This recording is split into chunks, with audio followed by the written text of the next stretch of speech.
guys, it's Baban, and today we're going to be having a look at some cell shading. Now I've changed my style a little bit, so I want to go over the full process so we can see the finished product over on the left, and I'm going to go through the whole process to get in this sort of look from just the line art over on the right. Now I'm using Manga Studio for this, and I don't know much about any other programs, but if you want to talk to each other about it down in the comments, that's totally fine. But whatever actions or options I use in this tutorial is likely something that's available in your program as well, so just a quick Google of maybe the terms that I'm using and the program that you're using will probably help you to find where that specific option is in the program that you use. Okay, so here we go. I've got my line art ready, so of course if we want to do cell shading we're going to have some kind of line art, and this is going to be cell shading on something that does have line art.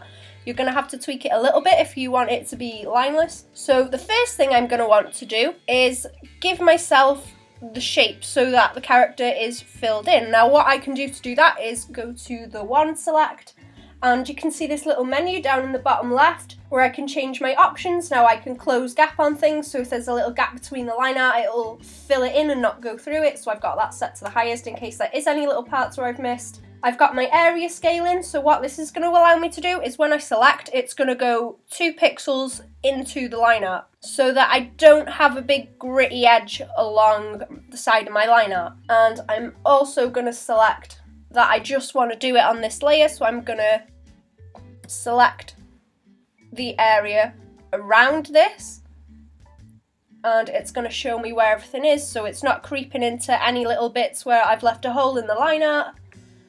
And select all the little different areas, anywhere that there's a gap. And now what I'm going to do is go to selection and invert the selected area. And now because I've selected around it and it's inverted it, it's going to allow me to, I'll do it in a bit of a bright colour, just easily fill in all of this area. And if I zoom into it as well and deselect so we can see a little bit better, if I get rid of the lines, you can see that where it's filled in is ever so slightly inside where the line art is, so we don't get like a gritty edge. You can see a little bit where some's poked through here, a little pink bit, but that's just because some of the line arts kind of overlapped a little bit. But we don't have that going all the way around, so it's nice and clean. So the next thing you're going to want to do is put the colours on. Now the way I would put the colours on is, let's select maybe a skin colour, and I'm going to get the fill tool. Now the trick that we've done with selecting slightly inside the line art is something that we can also do when we're filling the colours in. So you can see on my area scaling on the fill tool I've got that set to 2 as well, so it's going to go 2 pixels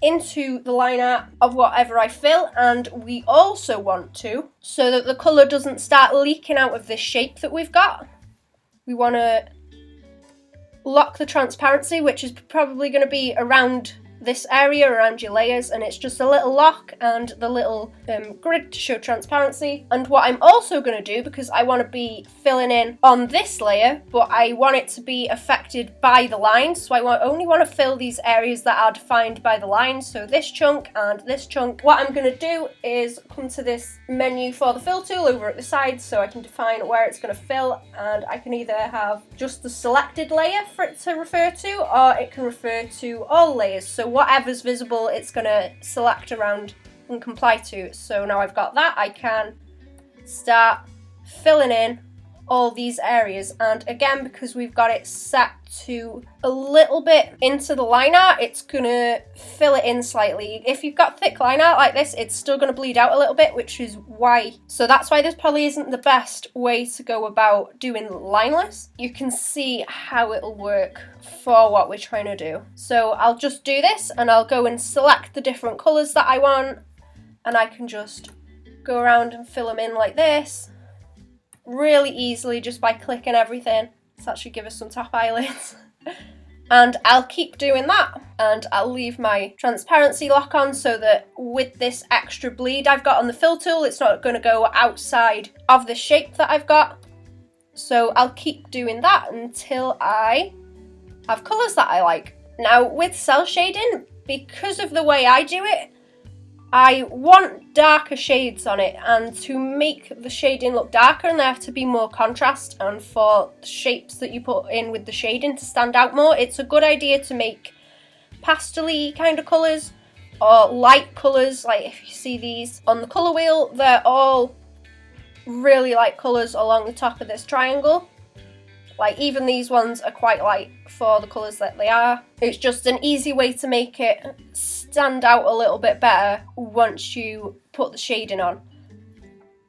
Okay, so we've got our flats all sorted out. We've gone and added in any little details like this that we want. The next thing I'm going to go and do to make it look a little bit more interesting is put some little gradients in. So you can see on this one over on the left, there's a little bit of blush on her cheeks, like only a tiny little bit, but it's something you can really put on anything. So what I'm going to do is make a new layer, and I'm just going to select the skin tone and then select something that's a little bit darker and a little bit more red, and get an airbrush and just going to brush some onto her cheeks and a little bit onto her nose. And you can do this anywhere, and if you want it to be a bit of a larger sort of gradient, we can go onto this flats layer and we can change the area scale into 0 because we don't want to make the areas any bigger that we've got. We've already got them to the sort of sizes that they want, so they go underneath the line art. If I want the top of her purple hair to have a gradient, I can go and select all of this purple, and then I'll go back onto this little gradients layer, get my soft brush back, and let's pick something that's like a bit of a highlight, maybe a bit lighter blue, and I can paint over that without worrying about it going over the sides, and it's not going to affect my block base of this purple, so that it's not going to affect the shape. I'm easily going to be able to select it again, and there we go. Now on the actual gradient one that I did, it's just a little bit of blush. But, you know, depending on how much you want to put in or how many gradients you want, it just can add a little bit more interest to things. Now, the next thing you want to do is actually go and do the cell shading. The way that I like to do this is I'll select this base layer and I'll make a copy of it above everything else where it needs to be, like above my gradient layer. So we've got basically two of the same layer right now. What we want to do is still have these parameters around the edge where it's not going to let us draw outside of, so that we can fill everything in easily and not worry about going over the edges and fixing it repeatedly.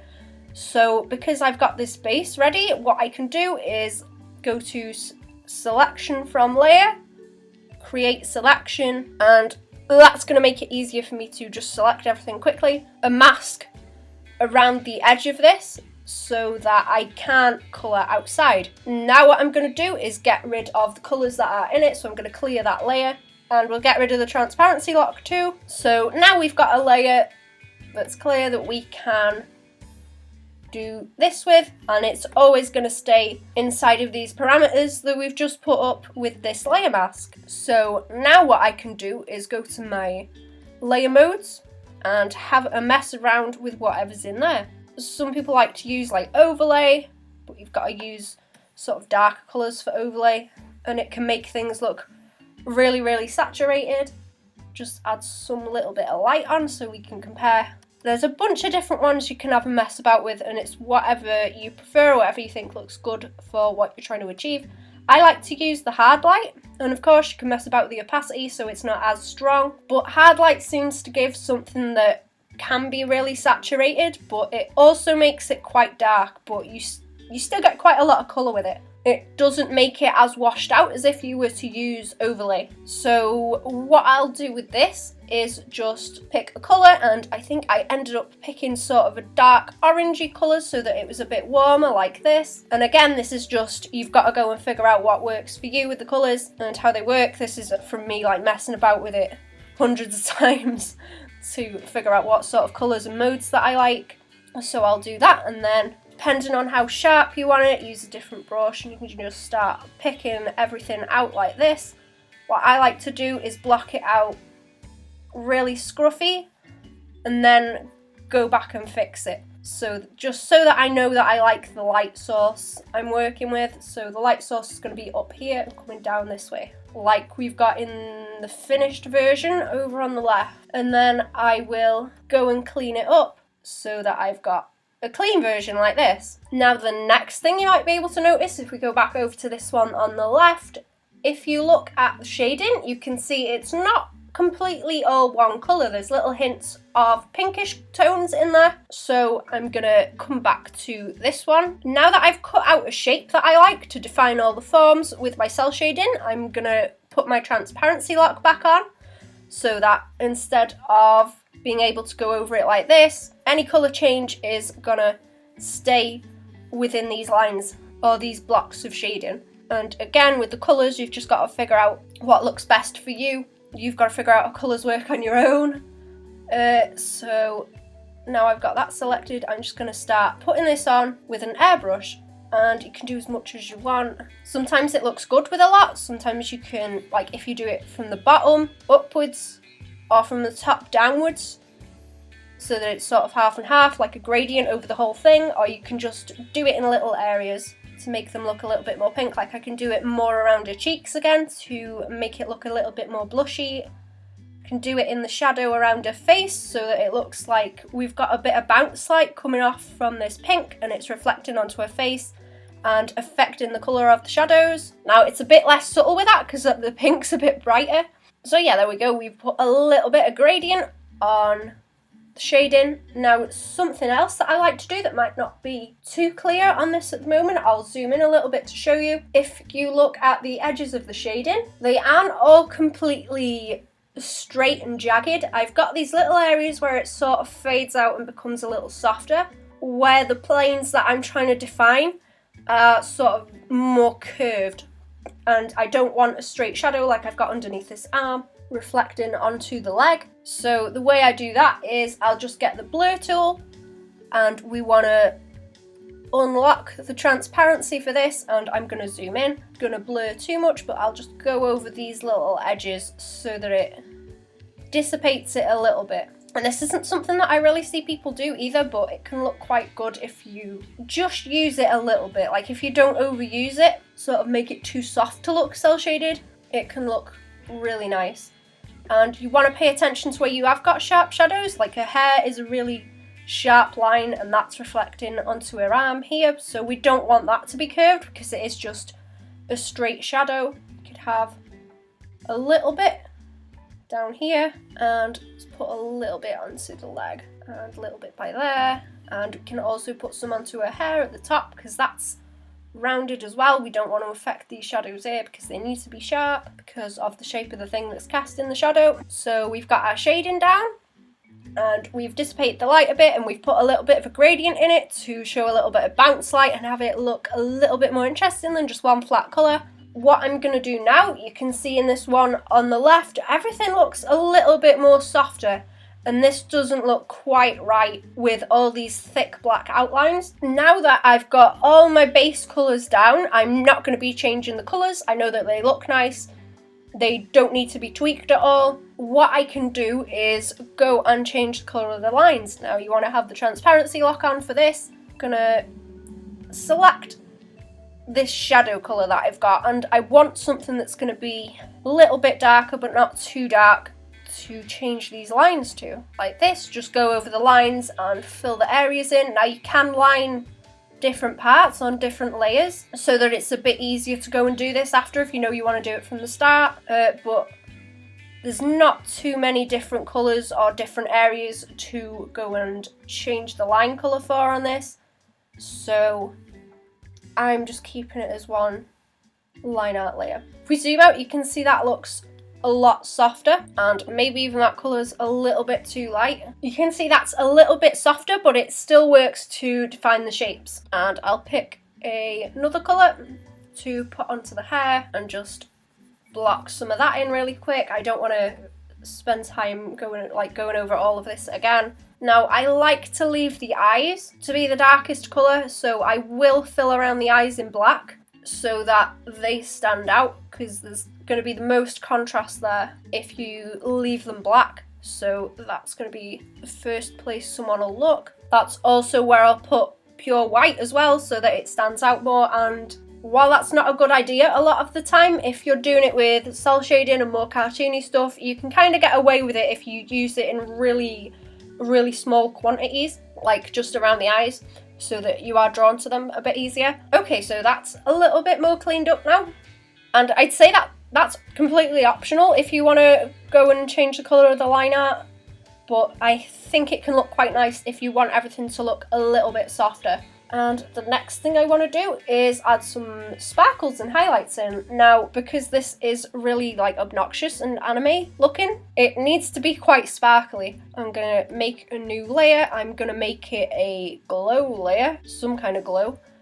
And I'm going to do the hair shine first, so let's zoom in. And I'm using a brush that has a bit more of a washy feel to it. I don't want this to look too sharp and aliased or gritty, because her hair needs to look soft and sort of like it's got strands, so this brush kind of reflects the shape that I want. I'm going to make it a little bit blue, so it's going to have a tiny little tint of blue in it. I'm just going to add the highlights in like this, and these do look really sharp at the moment. I'm going to fade them out as it gets over here, and I want to add a few here where the light's going to bounce because this is kicking out a little bit. We can reduce the opacity. And what I like to do to calm down hair highlights is put them all down like this, make them really, really strong, and then once you've got it down strong, you can get a airbrush and just go over the top of it like this. And that's going to calm it down a lot and give you a nice gradient that's also going to add to the shape of the thing if it's more curved, like this, over the top of this a little bit. And then using the same layer, I'm going to get a bit of a stronger brush and I'm just going to add some little highlights onto it, and I need to make it a little bit weaker so that it's not really, really bright. Some little sparkles here on her cheek and that. I'm not really into loads of anime sparkles like this. I like a few little sparkles, but I think anime stuff can go really over the top, but that's what I was trying to experiment with this, so it's getting a load of sparkles. Okay, so when that layer would be finished, it'd look like that. And then what I'll do is just go over and paint some little details on over the top, because like I say, I've got all these colours okay, so I'll just make a new layer and select the colours and paint in anything I want to change over the top. So it's just like little details in her eyes and some frills on her pants, and then I added the wings in and the background.